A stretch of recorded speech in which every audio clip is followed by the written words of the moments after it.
Muy buenos días, mi nombre es Ana María Cubillos, maestrante en Educación de la Corporación Universitaria Iberoamericana. Mi línea de profundización es inclusión. El día de hoy vamos a tocar el tema de los retos y desafíos de la educación inclusiva.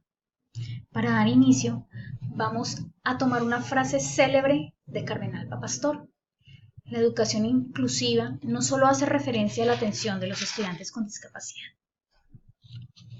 En el transcurso de la historia, el contexto social y el trato hacia las personas con discapacidad ha ido evolucionando por cuatro etapas bien diferenciadas: la exclusión, la segregación, la integración y la inclusión.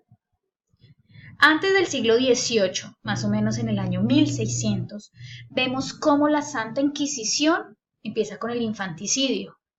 Las personas que tenían discapacidad se veían como si sus padres estuvieran pagando por algún pecado.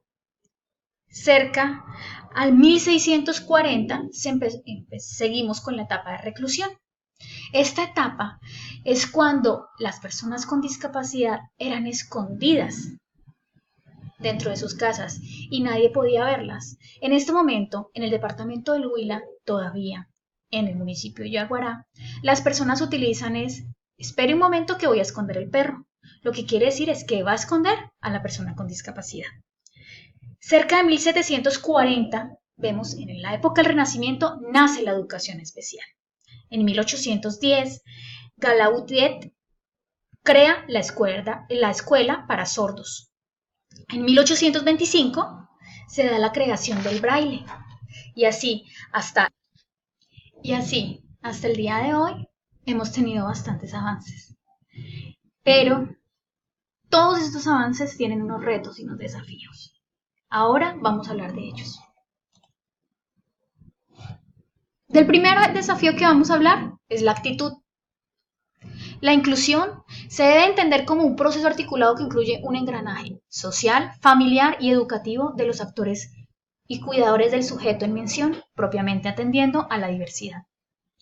Pero ¿qué pasa cuando esos cuidadores no pueden asumir no pueden asumir el reto? Cuando esos cuidadores no aceptan la actitud de exclusión, es total ante este factor.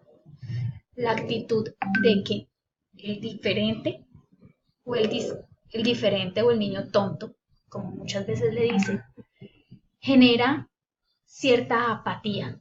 El que dirán, la aceptación es lo más importante. Todavía tenemos en nuestras escuelas, en nuestras universidades, la actitud de no recibir los niños en situación de discapacidad y de creer que el niño en situación con discapacidad, pensamos más en lo que el niño no puede hacer y menos en lo que puede hacer. Las barreras físicas. Las barreras arquitectónicas son las barreras más comunes para estas personas con discapacidad. La falta de rampas, la falta de ascensores, la falta de unas puertas adecuadas para entrar en silla de ruedas, la falta de sitios adecuados para poder desarrollarse. El plan de estudios.